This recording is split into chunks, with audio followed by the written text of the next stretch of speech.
So good day guys. For today I'm going to tackle to you about the page 256 to 259. Illustration 11. Which of the following 29 transactions by a property developer is subjected to VAT? Case 1. List of commercial units in Makati for 15,000 per unit per month. Gross receipts during the year was 1,200,000 and the developer is a VAT registered entity. Answer: subject to VAT. Being a VAT registered entity, the list shall be subjected to VAT regardless of the amount of aggregate annual gross receipts. Since the transaction pertains to lease of commercial units, the amounts of monthly rental is irrelevant. Case 2. List List of residential units in Makati for 15,000 per unit per month. The aggregate gross receipts of the lessor during the year was 5 million. Answer: exempt from VAT. Since the monthly rental is not more than the VAT threshold, it is exempt from VAT, regardless of the amount of aggregate gross receipts. Case 3. List of residential units in Makati for 20,000 per unit per month. The aggregate gross receipts of the lessor in was 5 million. Answer: subject to VAT.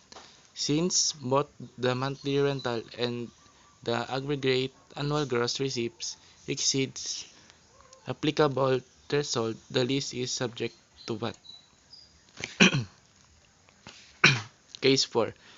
List of several residential units in Makati with the following details. Monthly rent of 12,000 and 16,000. Annual gross receipts of 3,200,000 pesos and 2,800,000 pesos. Answer: exempt from VAT. The list of units with monthly rent of 12,000 pesos is exempt from VAT even if the annual gross receipts from such list exceeded the VAT threshold. Likewise, the list with monthly rental of 16,000 pesos is also VAT exempt because although the monthly rental is more than 15,000 pesos, the annual gross receipts did not exceed the VAT threshold of 3 million pesos. To be subjected to VAT, both the monthly rental and annual gross receipts must exceed the threshold of 15,000 pesos and 3 million 3 million pesos respectively. The two leases must be treated independently. The lease with monthly rental of 16,000 pesos, however, is subjected to percentage tax under Section 116.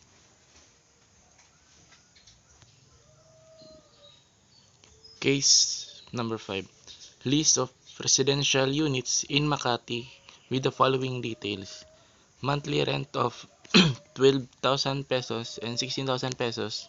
Annual gross receipts of 3,200,000 pesos and 3,800,000 pesos.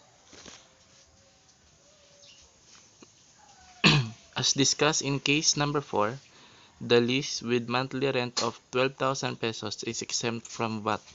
However, the lease with monthly rental of 16,000 pesos is subjected to VAT compared because the monthly rental and annual gross receipts in this particular case both exceeded the applicable VAT thresholds of 15,000 pesos and 3 million pesos respectively. The two leases must be treated independently. Case 6. List of commercial and residential units in Makati with the following details. Commercial and residential. Monthly rent of 12,000 pesos and 16,000 pesos for residential. Annual gross receipts 1,800,000 pesos for commercial and 2,500,000 pesos for residential. Answer: subject to VAT. This particular problem was taken from the illustration provided under RR 1228-2018. As a rule, lists of commercial units are subjected to VAT. On the other hand, lists of residential units with monthly rent per unit of more than 15,000 pesos will either be subject to VAT or 3% tax under Section 116 of the Tax Code. In this particular transaction, the gross receipts from the commercial units and residential units shall be subject to VAT. Since both may be subjected to VAT, provided the total annual gross receipts exceeded the VAT threshold of 3 million pesos. The total gross receipts from both transactions amounted to 4,300,000 pesos. Consequently, both transactions shall be subjected to VAT.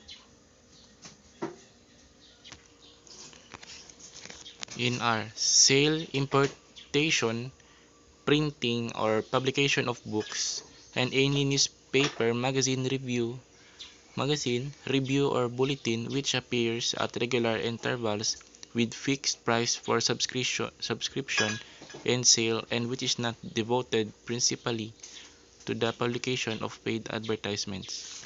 Under BIR ruling number 083-2014, the term book, newspaper, magazine, review, and bulletin only covers printed matters in hard copy and does not apply to electronic format or version, including but not limited to e-books, e-journals, electronic copies, online library sources, CDS, and software. Furthermore, the activities that exempt from VAT under this provision are as follows: sale, importation, printing, and publication of books, newspaper, magazine, reviews, and bulletins.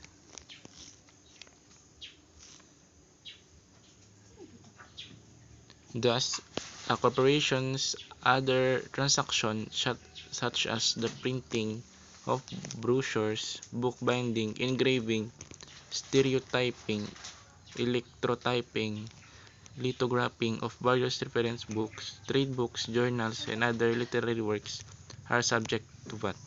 The taxpayer is required to register its business as a VAT business entity and issue a separate VAT invoice receipt to record such transactions.